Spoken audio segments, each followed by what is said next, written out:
You ever meet someone who talks like they swallowed English, chewed it halfway, and then spat it out in rebellion? That's our guy today. He shows up in London like, I no kill anybody. Unless you count that one guy, but he was asking for it. And just like that, we dive into one of the strangest, rawest, and most refreshingly chaotic immigrant stories I've read in a long time. May I have your attention, please? This isn't your typical immigrant becomes millionaire by page 100 fairy tale. No, this one smells like unwashed dishes, broken squat house rules, moldy bread, and just a little bit of madness. And trust me, by the time you're halfway through, you won't know if you're reading a novel or taking a mind trip through cracked pavements and cracked minds. Let's talk about this wild ride of a book. Stick around till the end. I'll tell you what it's called, give you my full analysis, and let you in on the man behind the madness, Brian Chikwava.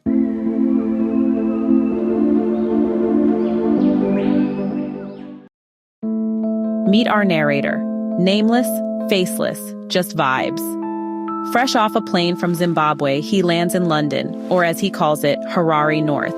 Because apparently, if enough Zimbabweans are struggling in London, you might as well rename it.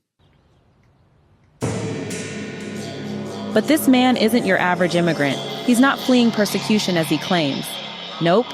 Our guy used to be part of the Green Bombers, Zimbabwe's youth militia. He's got blood on his hands and is now in the UK running from justice, not towards freedom. And how does he get into the UK? Well, like any good hustler, he spins a sob story for immigration. They half believe him, wave him through, and give him the usual warning. No work until asylum approved. Translation, you're here, but we're watching you. So where does he go? His cousin's house, of course, because every African migrant has that one relative abroad who's now cursed with picking you up from the airport and pretending to be happy about it. But oh, Sekai, the cousin's wife, is not about that welcome to London hospitality. She's cold, calculating, and silent. No small talk, no food, just passive-aggressive side eyes and the quiet sound of you are not welcome here. So the narrator does what any man would do in his situation. He hits the streets and starts hunting for an old classmate, Shingi. And wouldn't you know it, he finds him living in a squat house with 4 other survivors of London's, pretty harsh economy. There's even a young woman named Sitsi and her child in the mix.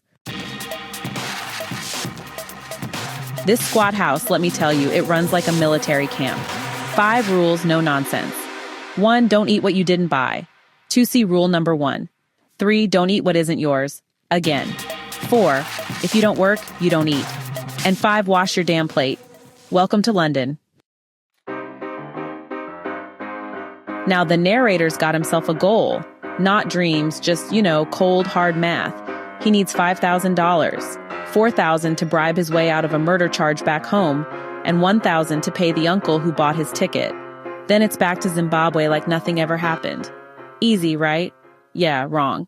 Because honestly, Harare North isn't here to help anyone. It just swallows you whole and spits you out, like a chewed-up SIM card. Everyone's out for themselves, like Alec, he's a fellow Zimbabwean. He charges rent for a squat he actually got for free. And then there's Sitsi, who hires out her baby to women trying to scam council housing. And as for our narrator, well, he tries to hustle, but can't really be bothered with those so-called degrading jobs like BBC, British buttocks cleaning, which is just elder care, really. Instead, he'd rather just leech off Shingi, who's got his own demons to deal with. Shingi, as we find out later, is HIV positive from a brutal past in Zimbabwean prisons and is slowly, spiraling into drug addiction. The narrator's own mental state? Well, it's honestly not far behind. One day, he's blackmailing Sakai for sleeping with a Russian. The next, she's counter-blackmailing him after a trip back home. It's just a toxic game of survival, where everyone's weapon is, pretty much, their worst secret. Jobs are scarce, pay is low, illegal status means silence even when you're cheated. Employers know it too, and as the hustle tightens, the narrator becomes unhinged. He starts carrying around the same cardboard suitcase he brought from Zimbabwe, walking London streets like one of its many homeless ghosts. He loses his grip on reality. Shingi's descent into drugs mirrors his own collapse. But this isn't just about 2 men losing their way. It's about the brutal cost of migration. The narrator left one war zone only to walk into another, a war of rent, of silence, of cold kitchens and colder beds. Chikwava doesn't paint London in postcards. There's no Big Ben here, just big bills and bigger disillusionments. As the narrator tells us, "You always know more than you believe in, but always choose what you believe in over what you know, because what you know can be so big that sometimes it is useless weapon."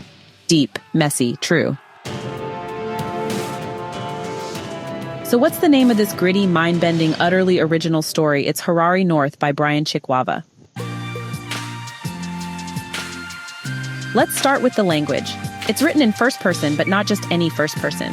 The narrator's English is intentionally broken, a mix of Zimbabwean rhythms and unfiltered immigrant street talk.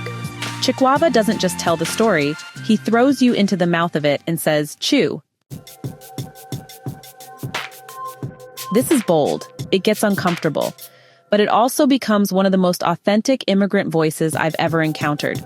It's not pidgin, it's not Queen's English, it's survival English. Theme-wise, Harare North delivers on many fronts. The immigrant experience, raw, complex, often tragic. The disintegration of identity, as the narrator tries to forget Zimbabwe, Zimbabwe doesn't forget him. Insanity and trauma, Chikwava subtly blurs the line between psychological collapse and spiritual haunting. Is Shingi hallucinating or possessed? Is the narrator unreliable or just broken? Also, the political layers are real. There's critique, yes, of Mugabe-Era Zimbabwe, the land reform chaos, and the ideological confusion, but it's not simplified. Chikwava lets you sit in the discomfort. Is the West's portrayal of Zimbabwe accurate? Or is the narrator just too far gone to see the truth? Or maybe both? Even the Green Bombers' motto, "Punishment is forgiveness," evolves. By the end, our anti-hero, defeated and homeless, realizes forgiveness is the best form of punishment. That's poetry right there. Still, one thing bugged me, the Mugabe caricature. It plays a bit into the West's demonization, which makes me pause. Maybe land reclamation was a disaster. Or maybe it was a necessary evil handled badly. Or maybe we just need more nuanced stories that don't serve old agendas. Either way, it made me reflect, and that's a win for any book. Now let's talk about Brian Chikwava, the man with the pen. In 2004, his short story 7th Street Alchemy won the Kane Prize for African Writing, making him the first Zimbabwean to win the award. Born in Bulawayo, but raised in Harare, he hung out at the Book Cafe, Zimbabwe's buzzing art and culture hub, and later became a Charles Pick Fellow at the University of East Anglia. He currently lives in London, and it shows, because only someone who has lived both worlds can write this story with such authenticity and pain. So, would I recommend Harare North? Absolutely, but with a warning. This isn't a clean, polished novel. It's dirty. It's strange. It's hard to read in places. But that's what makes it important. Chikwava doesn't just tell us the immigrant story. He traps us in it, forces us to feel it. And when we come out on the other side, we're not the same. So yeah, Harare North isn't just a book, it's a reckoning. Thanks for watching. Don't forget to like, share, and hit that subscribe button if you want more brutally honest takes on African literature. And drop a comment. What's your favorite immigrant story in fiction? Or have you ever been to Harare North yourself? Till next time, remember, if you didn't buy it, don't eat it. Hey, thanks so much for hanging out with me today. If you're interested in diving deeper into this book, I've left some links down in the description. You can use it to grab yourself a copy and keep the adventure going. And if you're in the mood for more great reads, don't go just yet. Click on one of the videos popping up right now that I think you'll love. And don't forget to give this review a like, leave a comment, or even subscribe if you'd like to see more. Every bit of support helps us grow this little community of book lovers. See you in the next one.